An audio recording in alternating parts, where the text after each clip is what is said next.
와우! 크랭크셋 분리했다!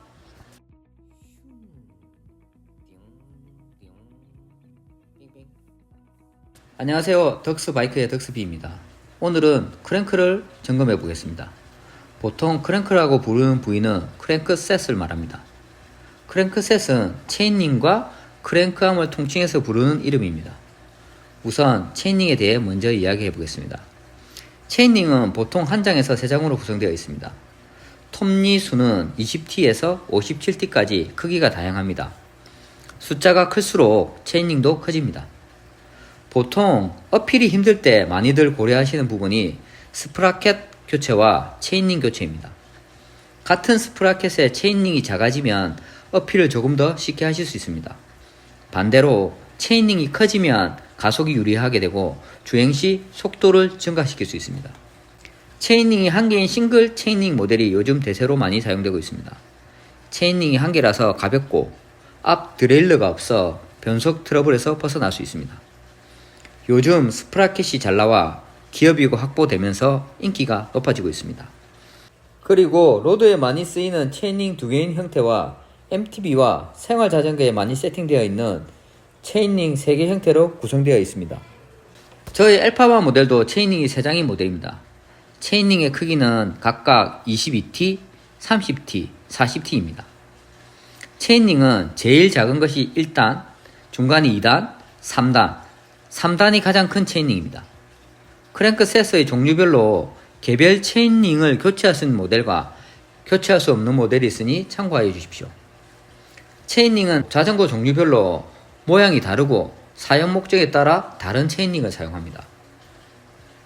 체인링 업그레이드 시 고려해야 할 3가지 부분에 대해 알아보겠습니다. 우선 체인링의 톱니 개수를 고려해야 합니다. 이빨수가 많을수록 체인링이 커지고 체인링이 커지면 가속이 증가되어 속도가 확보됩니다. 반대로 이빨수가 적으면 오르막에 유리하게 됩니다. 저도 오르막이 힘들어 미니벨로 체인링을 기존 52T에서 46T로 변경했습니다.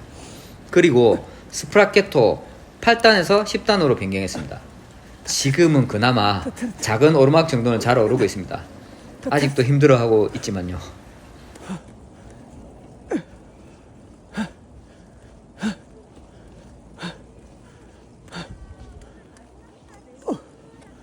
안돼. 한번. 그렇지. 다음으로 BCD를 아셔야 합니다. BCD는 볼트 서클 다이아메터의 약자입니다. 그림과 같이 체인링의 볼트 중심을 연결하는 원의 지름입니다.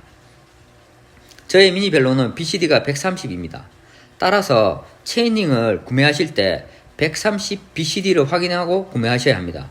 그래야 기존 크랭크암에 장착이 가능합니다. 마지막으로 픽싱 볼트와 너트의 크기와 모양 그리고 개수입니다. 제조사별로 크기가 다른 볼트와 너트를 사용하고 있으니 잘 확인해서 구매하셔야 합니다. 보통 볼트의 개수는 4V 또는 5V입니다. 저의 미니벨로는 5V이고 트랙 모델은 4V입니다. 다음으로 크랭크암에 대해 알아보겠습니다. 크랭크암은 사진과 같이 체인링을 제외한 부분입니다. 크랭크암의 길이는 체인링의 중심에서 페달의 중심까지 거리를 말합니다. 크랭크암의 길이는 162.5에서 180mm까지 다양하게 있습니다. 국내에서 주로 사용되는 사이즈는 보통 165에서 175mm입니다. 165, 167.5, 170, 172.5, 175 이렇게 5가지 사이즈가 거의 대부분입니다. 저희 미니벨로와 알파마 모델은 170mm이고 트랙 MTB는 175mm입니다. 그럼 크랭크암의 길이는 어떤 영향을 미칠까요? 지렛대 원리를 생각해 보시면 크랭크암이 길어질수록 더 적은 힘으로 무거운 기어를 돌릴 수 있다는 뜻입니다. 그럼 오르막을 오를 때 유리하게 작용할 것이고, 하지만 단점은 빠른 회전을 내기가 힘들다는 것입니다. 반대로 크랭크암의 길이가 짧아지면 회전은 빠르게 하기 쉽습니다. 하지만 좀 더 큰 힘을 발휘하기는 어려워진다는 뜻입니다. 본인의 라이딩 스타일과 본인의 키를 고려해서 크랭크암의 길이를 선택하면 됩니다. 키가 크신 분들은 긴 크랭크암을, 키가 좀 작으신 분들은 짧은 크랭크암을 선택하시면 좀 더 효과적으로 힘 전달이 가능할 것입니다. 그럼 크랭크셋을 정비해 보겠습니다. 먼저 엘파마 V4000 모델의 사각 비비 모델을 분리해 보겠습니다. 우선 체인링의 마개를 송곳이나 드라이버를 이용해서 빼주십시오.